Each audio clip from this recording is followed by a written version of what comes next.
welcome back to my vlog. Isang magandang gabi sa inyong lahat mula dito sa Lasak City. At ito na ang mga latest pasabog na mga akusasyon na pinagchichismisan ng mga active na mga chismoso at mga chismosa sa social media, kasing sabog din ang ating menopausal fashion destruction look. Ang tonight chismis, mga karag-karag, na kung saan grabe galore yung mga paratang na binato nila kay Atisa Manalo after nitong manalo sa Corona sa Miss Universe Philippines 2025. Grabe, hindi ko alam kung saan sila nakakuha ng mga tsuring pag ganun sa kanilang mga akusasyon. Ang ating mga friendly neighborhood na mga taga-takos na mga chismoso at mga chismosa din. Isa sa kanila mga akusasyon para sa pagkapanalo ni Atisa Manalo sa Miss Universe Philippines 2025, birthday ba daw ni Atisa Manalo. Dahil kung matandaan natin, di ba, naging kontrobersiya yung naging komento ni Atisa Manalo tungkol sa naging kalaban niya sa Miss International, na kung saan nga, base sa mga naglabasa, mga pa-video noon na sinabi natin sa Manila, si birthday na ganon-ganon, at talagang kumakalat yon sa social media. At kaya yun yung isa sa mga binabato kay Atisa Manalo na yun, birthday. Yung birthday good. So sa kanya pagkapanalo ngayon sa Corona sa Miss Universe Philippines 2025, nagtanong yung mga bashers ni Atisa Manalo na mga taga-takos. Ngayon, kahapon ba daw yung birthday ni Atisa Manalo, kaya nanalo siya ng Corona sa Miss Universe Philippines 2025.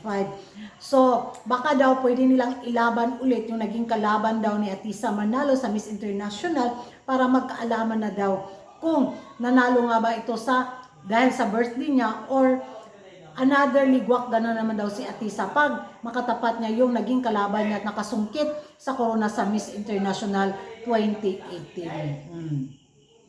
Grabe sila. Hindi sila makamove on. andun pa sila sa era sa 2018 sa paglaban ni Atisa Manalo sa Miss International. Move on din kayo mga friendly neighborhood na taga-takos, di ba? It's already Teka, kaya ko to mag-English. It's already 2025. Mali. It's already 2025. Di ba? Naitaguyod ko rin. So, andyan ba? You're still in the era of 2018. Gosh! What the nerve? Kuragan. So, isa rin sa kanilang binatong akusasyon, mga karag-karag, na kung saan yung pagkadapa daw ni Atisa Manalo is, stage ba yung sabi nila sa English? Yung sinadya. Hindi daw sila kumbinsido na nadapa ng aksidente si Atisa Manalo. Halatado daw sinadya. Kung makikita daw natin sa video, mga karag-karag, yung pagkadapa ni Atisa Manalo, which is questionably daw yung pagkadapa niya. Wala man lang daw makikita ang bakas na nasaktan siya. Wala man lang daw nakikita ang na medyo masakit ilakad yung paa niya. Gusto yata nilang agawan ng papel si Detective Conan. Sana andun sila sa mismong event bitaw, tapos nung nadapa si Atisa Manalo, na tumakbo sila dun sa stage at chinek nila kung totoo nga may mga pilay si Atisa Manalo. So gusto siguro nila makita nung pagkadapa ni Atisa Manalo is nakaanap ito sa Atisa. Ugoy. Then magtakiang si Atisa Manalo. Ugoy. Grabe po sila, grabe yun nila mga tsuri galore, mga karkarag, hindi ko rin kinaya. So, hindi naman natin sila mga masisisi kasi nga may kanya-kanya manok, may kanya-kanya din sila mga hanas at mga hinanakit noon kay Atisa Manalo nung naging pambato natin siya sa Miss International hanggang ngayon na yung hinanakit na yun, hindi pa rin pumutok. Nasa loob pa rin ng kulo nila. So, opinion nila yun, sila lang din yung mas stress. Sorry, friendly neighborhood tacos. Atisa won. If you can't move on in 2018, stay there. Ay, yun yung magiging reaction ko, mga karag-karag.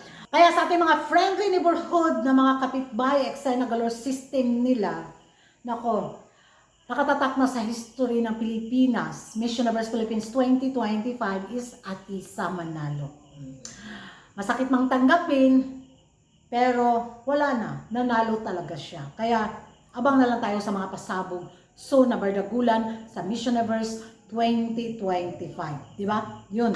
Kaya sa mga hindi nakatanggap sa pagkapanalo ni Atisa Manalo sa ating mga kapitbahay, sorry, she won.